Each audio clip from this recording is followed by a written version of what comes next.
જામનગરમાં food safety ટીમની ધડાકેબાજ કાર્યવાહી 173 કિલો વાસી ખાદ્ય પદાર્થનો નાશ 38 પેઢીની તપાસ જામનગર મહાનગરપાલિકા દ્વારા કમિશનર દીપેશ કેડિયા સાહેબના માર્ગદર્શન હેઠળ શહેરમાં ફૂડ સેફ્ટી અંગે કડક કામગીરી હાથ ધરવામાં આવી છે. ફૂડ સેફ્ટી ઓફિસરની ટીમ શહેરના ગોકુલનગર, જકાતનાકા, હરિયા કોલેજ રોડ, કામદાર colony, defect colony, grain market સહિતના વિસ્તારોમાં હોટેલ, રેસ્ટોરન્ટ, ફસાણની દુકાનો, નોનવેજ શોપ, બેકરીઓ અને આઈસ ફેક્ટરી મળી કુલ 38 પેઢીની તપાસ કરી હતી. તપાસ દરમિયાન 173 કિલો વાસી અને અનહાઇજેનિક ખાદ્ય પદાર્થો સ્થળ પર જ નાશ કરવામાં આવ્યા હતા. ઉપરાંત 76 એક્સપાયરી પેકેટ અને 73 કિલો પ્રિન્ટેડ પસ્તીનો પણ નાશ કરવામાં આવ્યો હતો.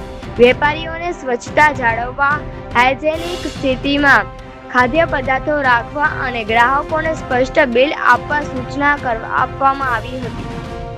ગુલાબનગર વિસ્તારમાં એક વ્યક્તિ દ્વારા ગેરકાયદેસર રીતે ડુક્કરનું મારણ કરી મટન વેચાણ કરતા ઝડપાયો હતો, જેની પાસે FSSAI લાયસન્સ ન હોવાને કારણે કાયદેસરની કાર્યવાહી હાથ ધરવામાં આવી છે.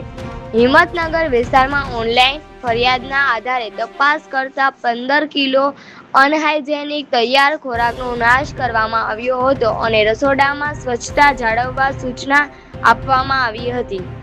ફૂડ શાખાની ટીમ મરચું પાવડર અને ધાણાજીરું પાવડરના નમૂનાઓ લઈ વડોદરા લેબોરેટરીમાં મોકલ્યા છે.